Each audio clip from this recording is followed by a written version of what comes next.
আপনারা আওয়ামী লীগ যখন সরকারে ছিলেন তখন কিন্তু এদেশে যখনই আপনাদের দলীয় সভানেত্রী বা প্রধানমন্ত্রী, সাবেক প্রধানমন্ত্রী আসতেন বা আপনাদের অনেক মন্ত্রী মিনিস্টাররা আসতেন, তখন কিন্তু বিরোধী দল যারা ছিল অনেক প্রতিবাদ করতো প্রবাসে। আপনারাই একসময় বলতেন যে এগুলোতে দেশের ভাবমূর্তি ক্ষুণ্ণ হচ্ছিল। আজকে যা ঘটলো হাসনাত আব্দুল্লাহকে নিয়ে, এতে কি আপনাদের আওয়ামী লীগ থেকে যে ধরনের কর্মকাণ্ডগুলো প্রতিবাদগুলো করা হলো, এতে কি দেশের ভাবমূর্তি ক্ষুণ্ণ হয় মনে করেন আপনি? দেখেন, আওয়ামী লীগ তো কোনো প্রোগ্রাম সেখানে দেয় নাই। প্রবাসী যুব সমাজ, ছাত্র সমাজ, এখানে একজন জঙ্গি হাসনাত আব্দুল্লাহ বাংলাদেশের গণভবন 32 নম্বরের ধানমন্ডির বাড়ি, বাংলাদেশের মানুষের, অগণিত মানুষের বাড়ি করে হামলা, ছিনতাই, রাহাজানি এবং মানুষ খুন, প্রত্যেকটি ক্ষেত্রেই এই দেশ ধ্বংসকারী যে কয়েকজনের নাম, তাদের মধ্যে অন্যতম হাসনাত আব্দুল্লাহ। এই কারণেই প্রবাসী বাঙালিরা খেপেছে বলে আমি মনে করি।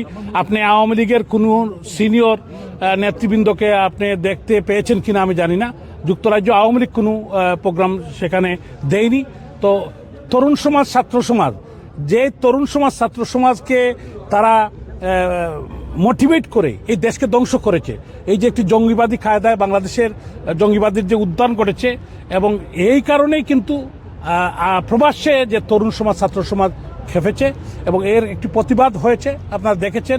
এবং যে জায়গায় সে যাচ্ছে সেখানেই প্রতিবাদ করা হচ্ছে। এটা স্বতঃস্ফূর্ত, এটা কিন্তু কোনো রাজনৈতিক আপনি প্ল্যাটফর্ম থেকে বা কোনো পলিটিক্যাল পার্টির থেকে আপনি কোনো প্রোগ্রাম দেওয়া হয় না। এটা আপনি মধ্যে খেয়াল করেছেন রাসেল।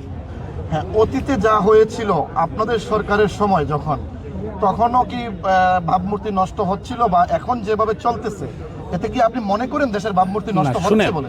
আমরা তো দেশের ভাবমূর্তি, দেশ তো আমাদের মা, এই দেশটাকে আমরা সবসময় সমুন্নত রাখি, এই দেশের পতাকা, মানচিত্র।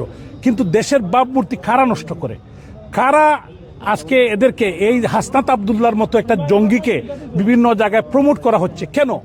এই শহীদ মিনার, যে শহীদ মিনারে এখন আপনি ইন্টারভিউ করছেন, এই পবিত্র শহীদ মিনারে যখন সে আসে তখন কিন্তু কাউকে আপনি আটকাতে পারেন না। কারণ এরা কিন্তু দেশ বিরোধী, স্বাধীনতা বিরোধী, এবং এই দেশের মাটি, মানচিত্র, সার্বভৌমত্বকে তারা বিক্রি করে দিচ্ছে। এজন্যই কিন্তু মানুষ প্রতিবাদ মুখর হয়েছে, এখানে অন্য কোনো কারণ নেই।